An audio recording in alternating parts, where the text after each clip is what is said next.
Good day or good evening, depending on your time zone. I'm Larry Campbell, the President Emeritus of ICEVI and the former Director of the International Program at the Overbrook School for the Blind. It's my great pleasure to chair this session of the World Blindness Summit, where we will launch a new publication entitled Partnerships for Change, National Strategies, Regional Collaboration.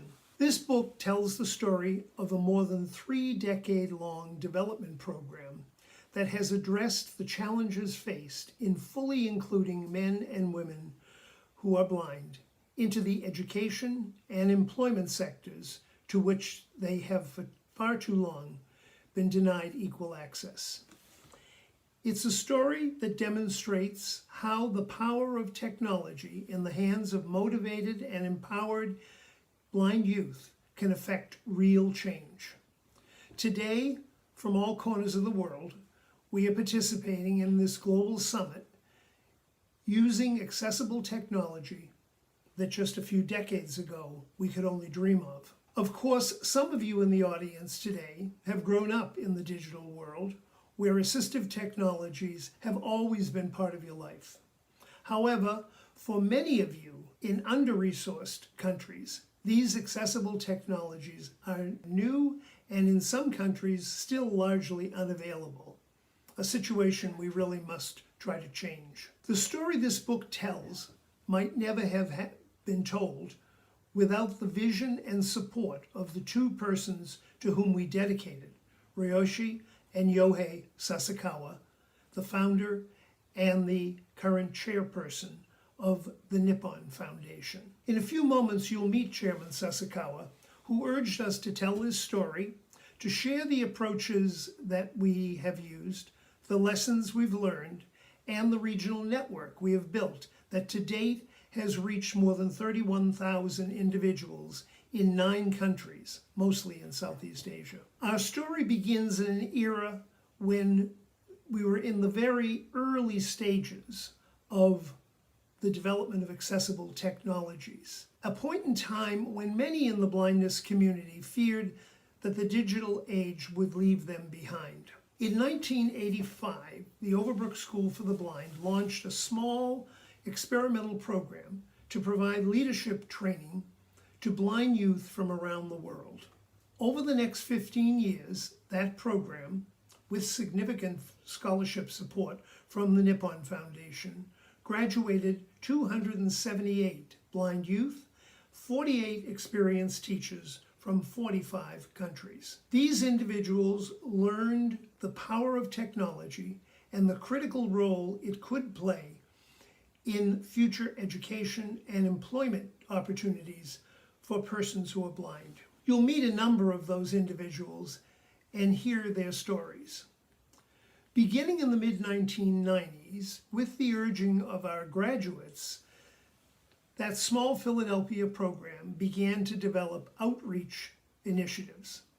The first in 1996, with support from the Open Societies Foundation, was in Eastern Europe and the Baltics. A second, larger and more ambitious regional program was launched in Southeast Asia in 1998, with support from a second endowment fund created by the Nippon Foundation. My collaborators on this book, Dr. Mani from ICEVI and Wenru Nu from the Overbrook School, and I were determined to find a way for you, the reader, to actually meet some of the wonderful young people who have been the true authors of this story. The solution we arrived at, that we hope you'll enjoy, comes in the form of 52 short videos that are embedded throughout the book that introduce the reader to the priorities established by blind people, the challenges encountered, and the solutions developed to create needed change. Throughout the book, you will meet many of those who led the way, developing partnerships at the national and regional levels, and today are activists that are changing what it means to be blind in Southeast Asia.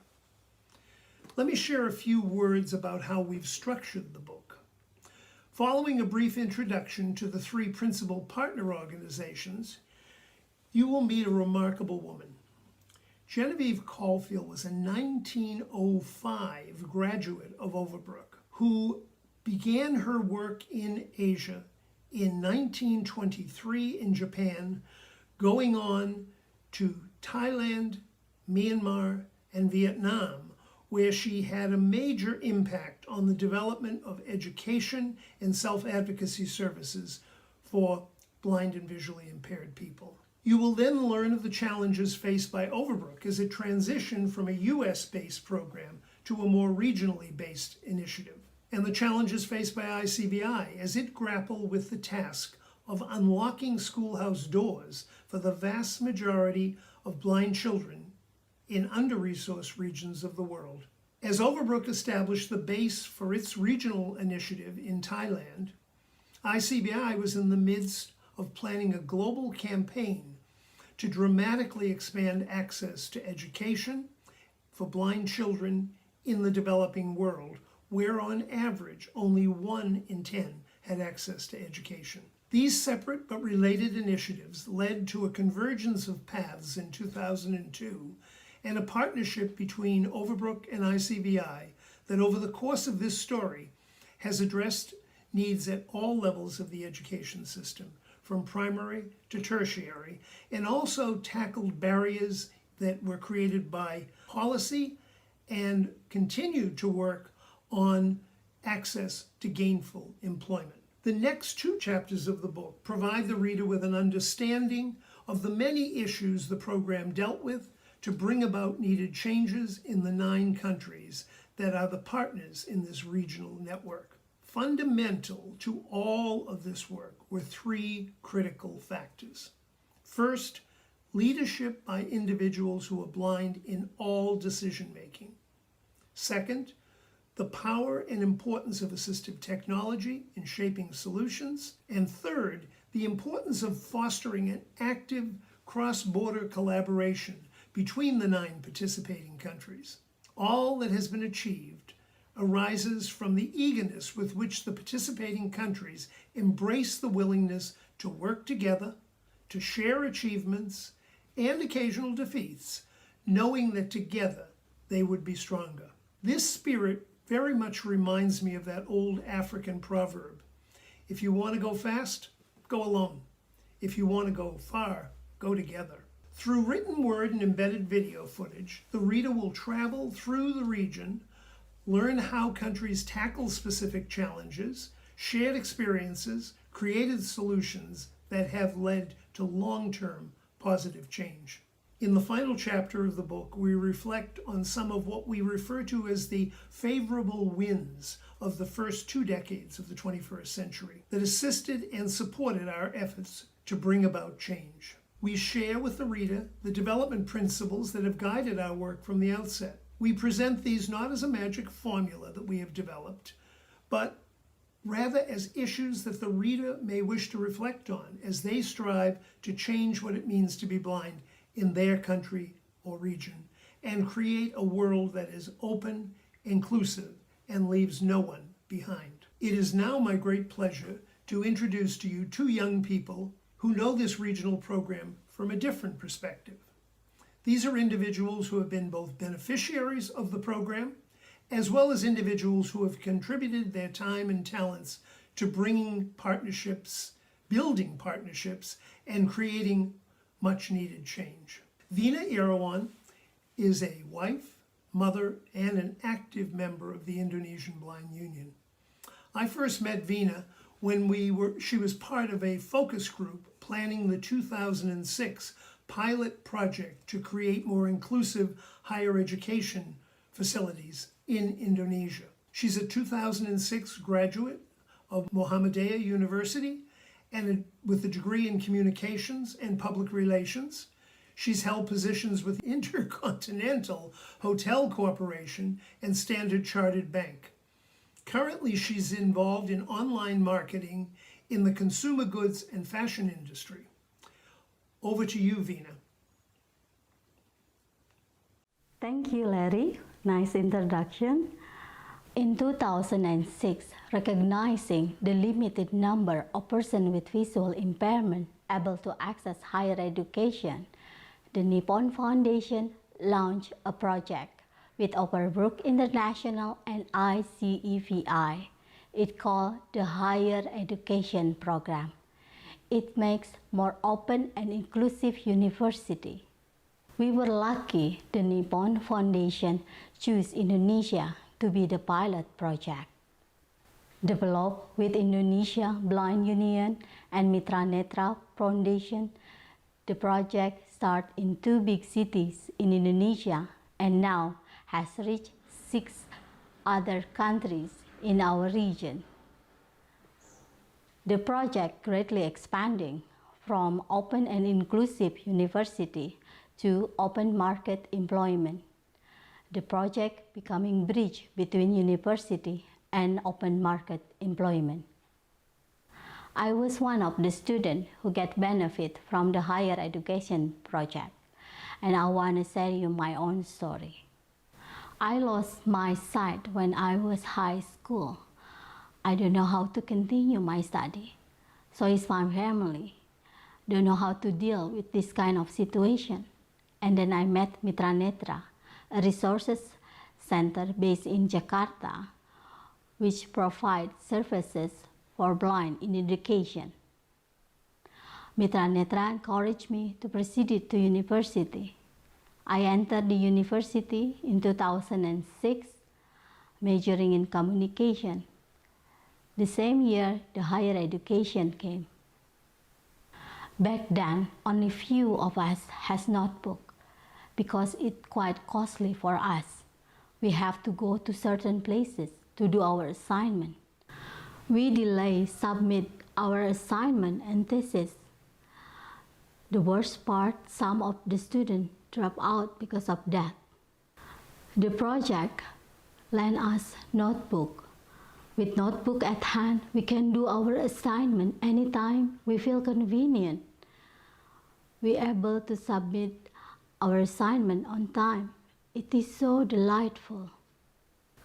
Open book application was also introduced by the project, along with scanner and talking computer. They put it in university libraries, in public libraries, so we can read book as many as we want, not to depend on the volunteer.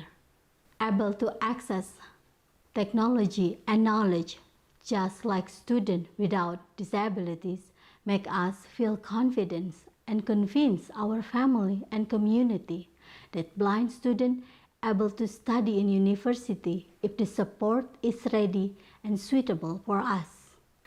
In recent years, the project has more focused attention on open market employment.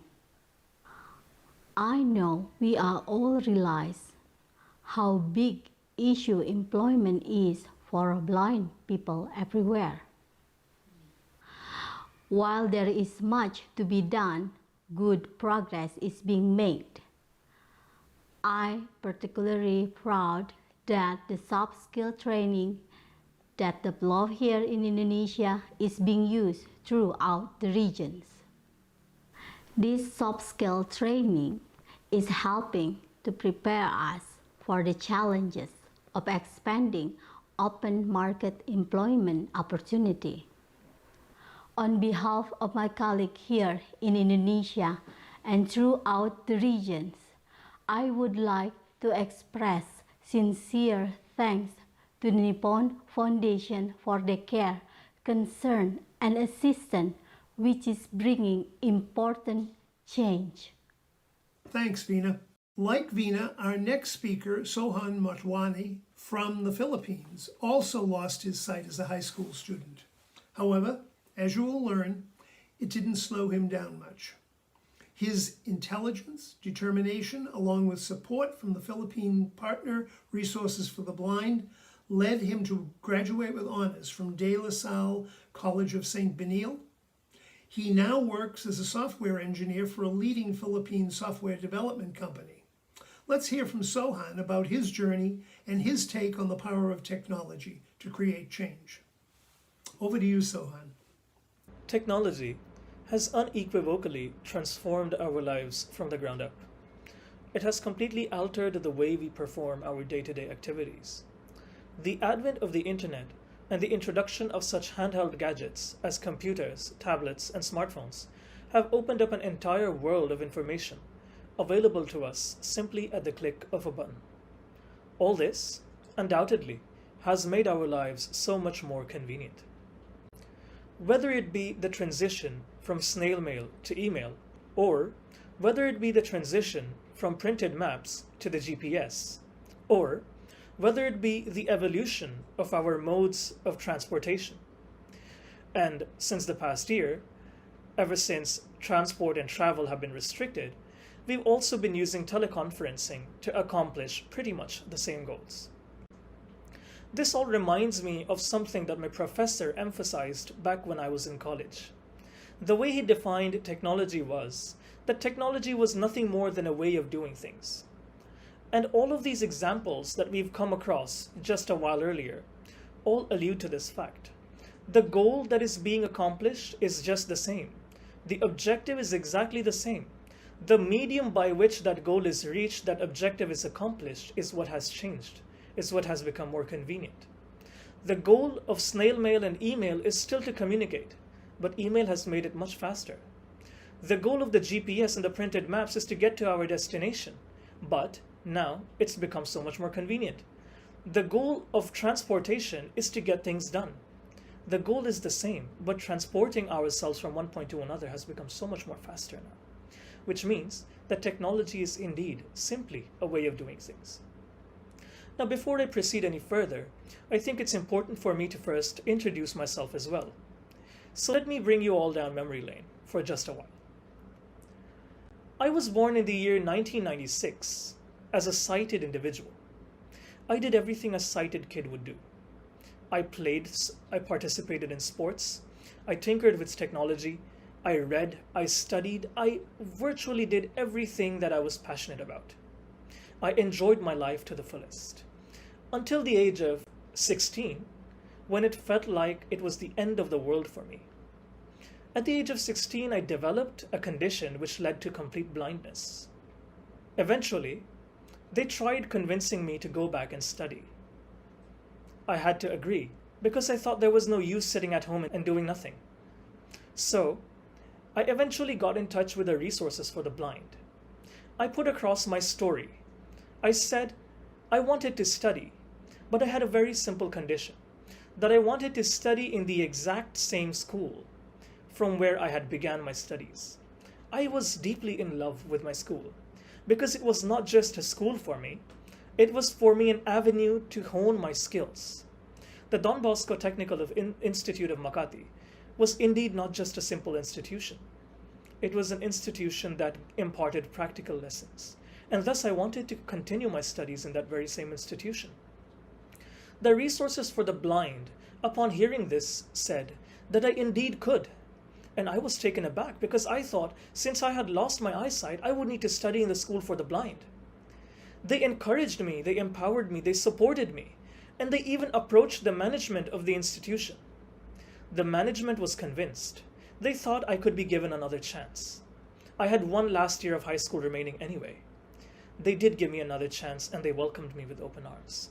With the help of RBI, with the resources that RBI provided, I was able to graduate with flying colors.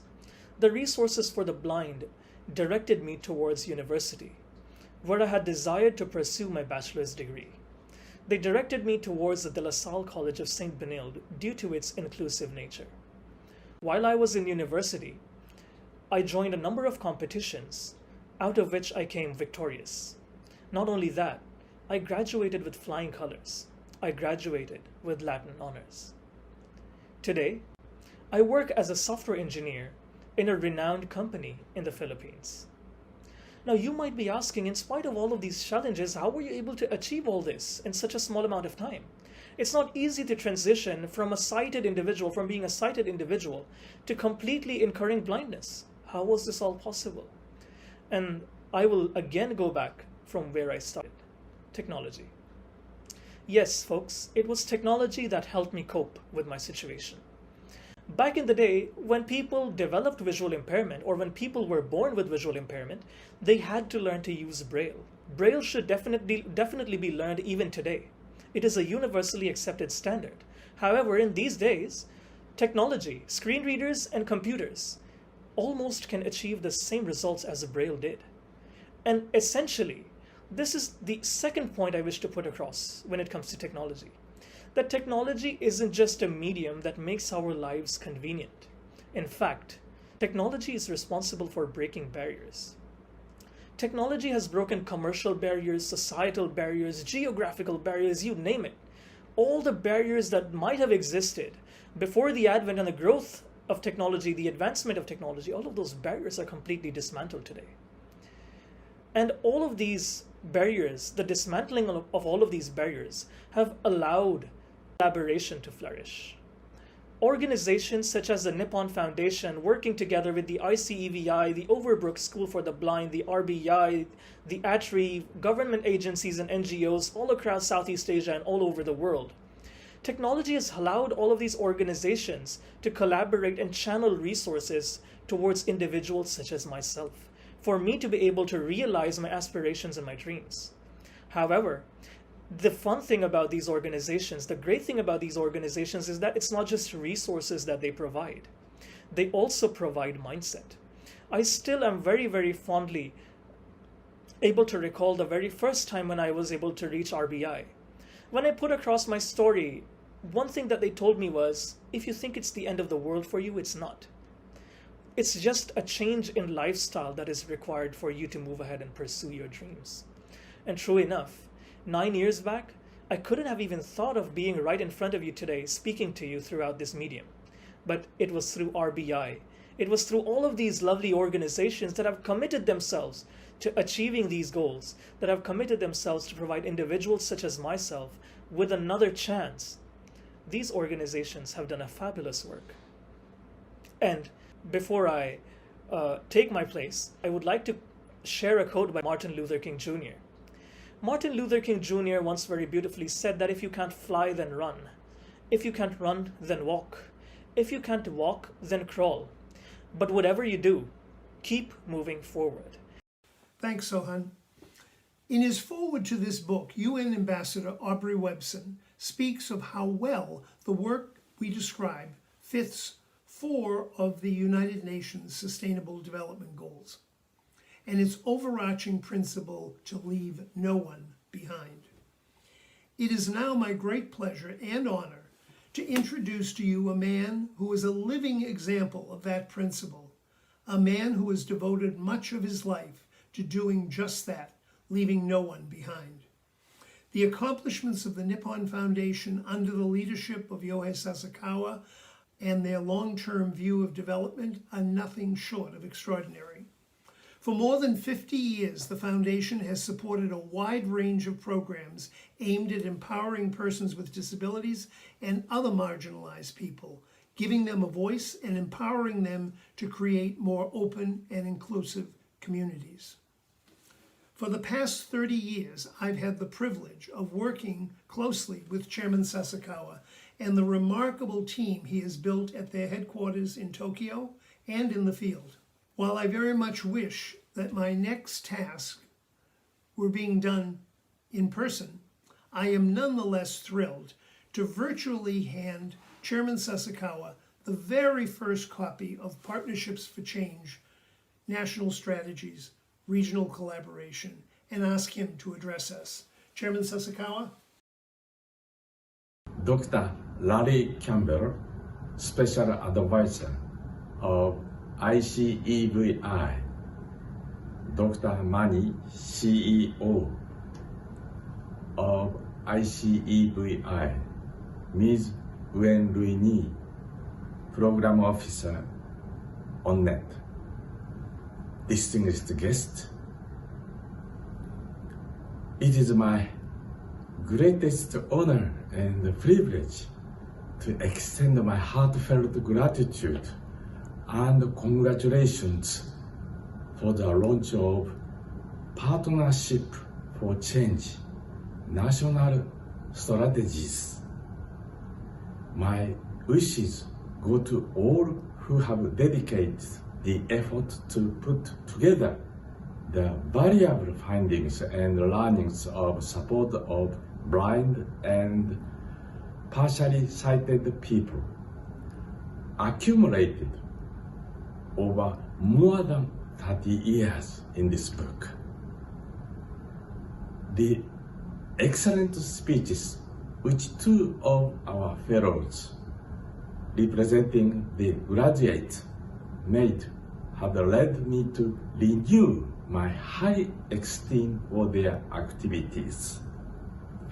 The Nippon Foundation has, over the decades, worked towards the realization of an all-inclusive society where people with and without disabilities would be able to participate equally. As a result of the contribution of many, the higher education environment and employment for blind and partially sighted people is well under completion. The Nippon Foundation will continue our undertaking so that the people who have completed their education will be able to exert further leadership in society. We will be there with all of you to continue our work in the quest of realizing a world of equal participation. One of our recent activities is the promotion of disability inclusion in business in partnership with the Variable 500 established by Ms. Caroline Casey of Ireland. We have obtained support from the CEOs of 500 major global companies. We are making effort to establish an inclusive work environment with such companies as Sony, Google, and Microsoft. It is my hope that this book will be shared among these major companies. I'd like to express once again my congratulations on the launch of this excellent publication.